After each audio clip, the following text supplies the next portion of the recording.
नमस्कार दोस्तों, मैं एच के सर आपके लिए लाया हूँ फर्स्ट ग्रेड जीके का सब्जेक्ट शिक्षा प्रबंधन का अगला टॉपिक राजस्थान माध्यमिक शिक्षा बोर्ड। तो आइए दोस्तों, आज शुरू करते हैं माध्यमिक शिक्षा बोर्ड अजमेर। माध्यमिक शिक्षा बोर्ड की जो शॉर्ट फॉर्म है RPSE या फिर इसे BSER भी बोल सकते हैं, board of secondary education Rajasthan. इसके बारे में आज जानकारी प्राप्त करेंगे। पूर्ण जानकारी। BSER एक स्वायत्तशासी संस्थान है। माध्यमिक शिक्षा अधिनियम 1957 के तहत इसे स्थापित किया गया। कार्य प्रारंभ, इससे पहले मैं स्थापना बताता हूं।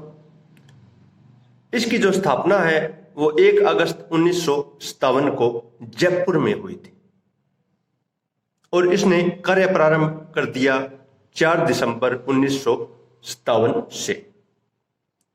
लेकिन पी सत्यनारायण राव समिति की सिफारिश पर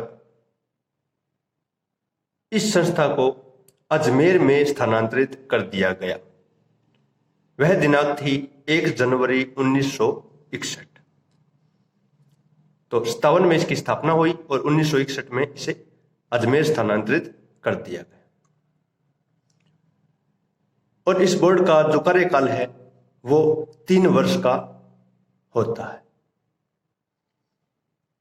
प्रबंधन एवं नियंत्रण। देखो दोस्तों, इसके प्रबंधन और नियंत्रण में राज्य सरकार द्वारा मनोनीत अध्यक्ष, सचिव तथा अन्य सदस्यों के द्वारा मिलकर किया जाता है। इसमें जो टोटल सदस्य हैं और सचिव जो होता है और राज्य सरकार द्वारा मनोनीत होता है एक अध्यक्ष, जो मैंने ऊपर लिखा है वर्तमान नॉट डिटेल, वो पहले था, मैंने आगे पूर्व भी लिख दिया है। वर्तमान में जो इसके मनोनीत अध्यक्ष हैं वो है DP जारोली। बोर्ड का कार्यकाल 3 वर्ष, पहले भी मैंने बता दिया। और बोर्ड के जो अध्यक्ष होते हैं वही इसके प्रमुख होते हैं। अक्टूबर 2018 से पूर्व बोर्ड में कुल 36 सदस्य होते थे, किंतु वर्तमान में 5 सदस्य राज्यपाल द्वारा मनोनीत किए जाते हैं। देखो दोस्तों, अब अगर वर्तमान सदस्य पूछ लिया जाए तो कुल इसमें 41 सदस्य हैं और एक सचिव होता है अलग से, टोटल 42। अगर सदस्य संख्या पूछ ली जाए तो इसमें 41 बताएंगे, क्योंकि पहले ये 36 थी 2018 से पूर्व, और अक्टूबर 2018 के बाद इसमें 5 सदस्य राज्यपाल भी मनोनीत करने लगा है। तो कुल सदस्य संख्या इसमें अब 41 है, 41। सचिव की नियुक्ति। देखो सचिव के बारे में पढ़ते हैं। सचिव की जो नियुक्ति है वो राज्य सरकार द्वारा ही की जाती है। सचिव जो है वो एक IAS स्तर का होता है। सचिव का कार्यकाल अनिश्चित है। वर्तमान में जो सचिव है वह मेघना चौधरी है। आगे मैंने 41+1 सचिव के बारे में लिखा है। टोटल 42 सदस्य होंगे। बैठक। इस बोर्ड की जो बैठक होती है प्रत्येक वर्ष में कम से कम 2 बैठकें होती है, और इसकी जो क्वोरम संख्या है, इसमें जो उपस्थित सदस्य होने चाहिए वो 1/3 सदस्य होने चाहिए, यानी कम से कम 14 सदस्य इसकी बैठक में उपस्थित होने चाहिए। अब इसके कार्य के बारे में पढ़ेंगे। जो BSER बोर्ड है उसके कार्य कक्षा 10 और कक्षा 12 बोर्ड की परीक्षाओं का आयोजन करवाना। दूसरी RTET यानी RTET, Rajasthan teacher eligibility test परीक्षा का आयोजन भी करवाता है। अगला विज्ञान प्रतिभा खोज परीक्षा का आयोजन। देखो, राज्य स्तर की जो विज्ञान प्रतिभा खोज की परीक्षा होती है उसका आयोजन यही बोर्ड करवाता है, और जो राष्ट्रीय स्तर की विज्ञान प्रतिभा खोज की जो ये परीक्षा होती है उसका आयोजन NCERT करवाता है। अगला है पाठ्यक्रम तैयार करने हेतु एनसीईआरटी को सलाह देना। यह अपना पाठ्यक्रम तैयार करवाने के लिए एनसीईआरटी को सलाह भी देता है। वर्ष 2012 में एकल पुत्री या द्विपुत्री योग्यता पुरस्कार योजना का आयोजन शुरू किया था। अगला है सेवारत वरिष्ठ अध्यापक तथा व्याख्याता को नवाचार युक्त प्रशिक्षण देना। अगला त्रैमासिक बोर्ड जर्नल प्रकाशित करना, ये इसके कार्य है। इसके अलावा अन्य कार्य भी है और निजी विद्यालयों को मान्यता प्रदान करना। पूरे राजस्थान में जो निजी विद्यालय खोले जाते हैं उनको मान्यता भी यही बोर्ड देता है।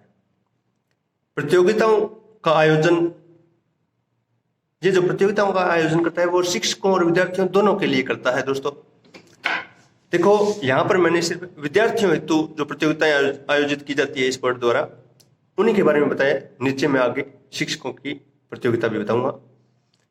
तो विद्यार्थियों हेतु प्रतियोगिताओं का आयोजन करते हैं वो है एकल गीत प्रतियोगिता, चित्रकला प्रतियोगिता, निबंध प्रतियोगिता, अश्रु भाषण प्रतियोगिताएं। ये सभी प्रतियोगिताएं आयोजन करवाता है। अन्य परीक्षाएं, इनके अलावा जो परीक्षाएं जो 10वीं और 12वीं की परीक्षाएं ये बोर्ड की परीक्षाएं लेता है, उसके अलावा ये प्रवेशिका परीक्षा व वरिष्ठ उपाध्याय परीक्षा का आयोजन भी करवाता है। प्रवेशिका परीक्षा ये 10वीं के स्तर का ही एग्जाम है और वरिष्ठ उपाध्याय ये +2 के लेवल का जो एग्जाम है। आगे मैंने विशेष नोट लिखा है जिसमें वर्ष 2014 से बोर्ड कैरियर परामर्श सामग्री के रूप में प्रति वर्ष 4 प्रकार के मार्गदर्शिकाओं को प्रकाशित करता है। ये देखो, एक छोटी छोटी किताबें छापता है जिन्हें मार्गदर्शिकाएं कहा गया है। यहाँ पर ये है विद्यार्थियों के जो कैरियर परामर्श की सामग्री इसमें उपलब्ध होती है उससे संबंधित है। तो ये 4 तरह की है। पहली है दिशा, जिसके अंतर्गत ये जो है शैक्षिक व व्यवसायिक गतिविधियां संबंधित, यानी शैक्षिक और व्यवसायिक गतिविधियों से संबंधित जो पत्रिका है वो दिशा। दूसरी पत्रिका है दृष्टि, जो रोजगार अवसरों से संबंधित पत्रिका है। तीसरी है गार्गी, जो बालिका शिक्षा प्रोत्साहन से संबंधित है। और चौथी पत्रिका है प्राइम, निजी क्षेत्रों में रोजगार अवसरों से संबंधित। तो 4 प्रकार की मार्गदर्शिकाएं ये प्रकाशित करता है। ये नाम ध्यान रखना, पूछ लिया जाता है। तो दिशा, दृष्टि, गार्गी और प्राइम। अब आगे विद्यार्थी सेवा केंद्र। 15 जिलों में वर्ष 2001 से विद्यार्थी सेवा केंद्रों का आयोजन शुरू कर दिया था। विद्यार्थियों की समस्या समाधान हेतु ये विद्यार्थी सेवा केंद्र खोले गए थे। शिक्षकों हेतु प्रतियोगिता, पहले मैंने विद्यार्थियों हेतु प्रतियोगिताएं बताई थी जिनमें वो एकल गीत, चित्रकला, निबंध और अश्रु भाषण। और अब है शिक्षकों हेतु जो प्रतियोगिताएं आयोजन करवाता है ये बोर्ड। उनमें है अध्यापन प्रतियोगिता, पत्र वाचन प्रतियोगिता और लेखन प्रतियोगिता।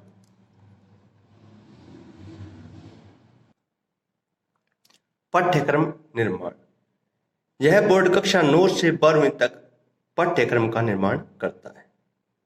लेकिन दोस्तों अब वर्तमान में यह पाठ्यक्रम का निर्माण नहीं करता है। ये पहले करता था। पहले पाठ्यक्रम निर्माण जो कक्षा 1 से 8 तक का पाठ्यक्रम निर्माण SIERT, जिसे सर्ट के नाम से भी जानते हैं, उदयपुर के संस्थान, वो करते थे। और कक्षा 9 से 12 तक माध्यमिक शिक्षा बोर्ड अजमेर यही करता था। लेकिन वर्तमान में कक्षा 1 से 12 तक सभी पाठ्यक्रमों का निर्माण RSCERT उदयपुर द्वारा होता है, जो NCERT की तर्ज पर 14/8/2018 से ही शुरू कर दिया गया था। तो आगे हम देखेंगे बोर्ड द्वारा प्रदत्त मेरिट छात्रवृत्ति नियम। इस बोर्ड के अंतर्गत जो छात्रवृत्ति के नियम हैं वो किस प्रकार हैं वो देखेंगे। मैंने सीरियल से लिख दिया है, आपको याद करने में भी सुविधा होगी। एक तरफ लिखा है एकल या द्विपुत्री पुरस्कार राशि, राशियां दिखाई गई है। दूसरी तरफ परीक्षाएं और मेरिट, और चौथे नंबर पर है छात्रवृत्ति कितनी दी जा सकती है। तो देखो, एकल द्विपुत्री पुरस्कार राशियां जो है 31,000 रुपए वरिष्ठ उपाध्याय और 31,000 रुपए ही उच्च माध्यमिक या +2 के जो मेरिट छात्रों को है उनको दी जाती है। देखो, ये दोनों +2 लेवल की हैं, वरिष्ठ उपाध्याय और उच्च माध्यमिक कक्षा, दोनों में ही 31,000 रुपए दिए जाते हैं पुरस्कार राशि। लेकिन मेरिट के जो स्थान है वो वरिष्ठ उपाध्याय में प्रथम 5 स्थानों वाले छात्र छात्राओं को और उच्च माध्यमिक कक्षा के प्रथम 10 स्थान वाले छात्र छात्राओं को ये छात्रवृत्ति मिलती है।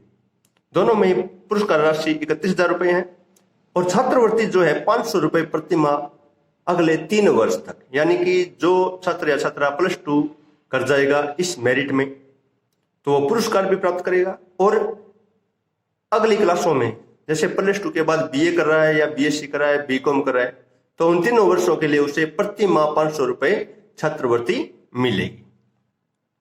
फिर उसके बाद मैंने ब्लैक अक्षरों में लिखा है 21 और 21,000 रुपए, वो प्रवेशिका परीक्षा और माध्यमिक शिक्षा परीक्षा के लिए है।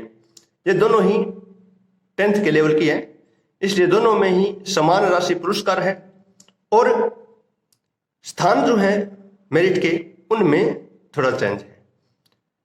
प्रवेशिका परीक्षा में प्रथम 10 स्थान वाले छात्र छात्राओं को मेरिट में आने पर ये छात्रवृत्ति और ये पुरस्कार मिलते हैं, और माध्यमिक कक्षा यानी जो 10वीं कक्षा मेरिट में प्रथम 15 स्थान वाले छात्र छात्राओं को 21,000 रुपए पुरस्कार और छात्रवृत्ति मिलती है।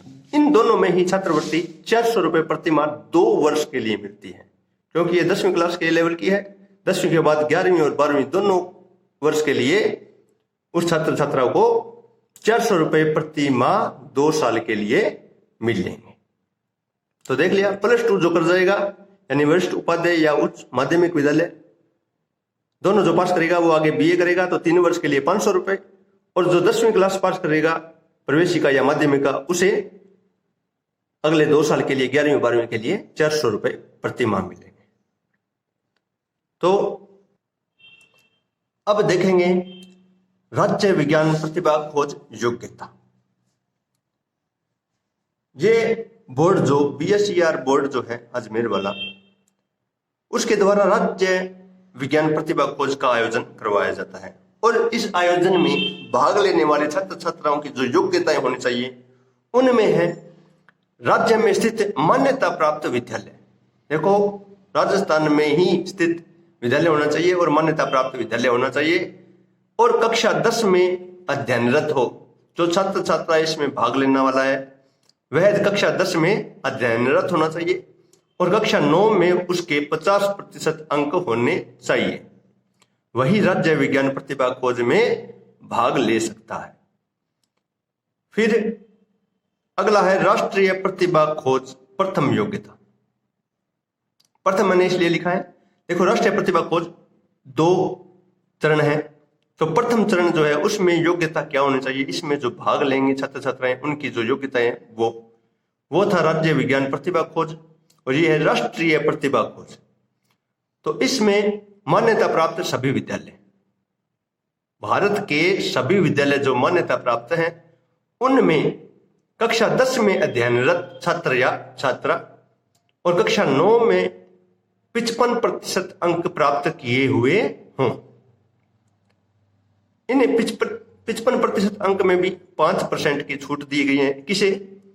अनुसूचित जाति, अनुसूचित जनजाति और निःशक्त जन छात्र छात्राओं हेतु 50% अंक की आवश्यकता है, यानी इसे 5% की छूट दी गई है अंकों में।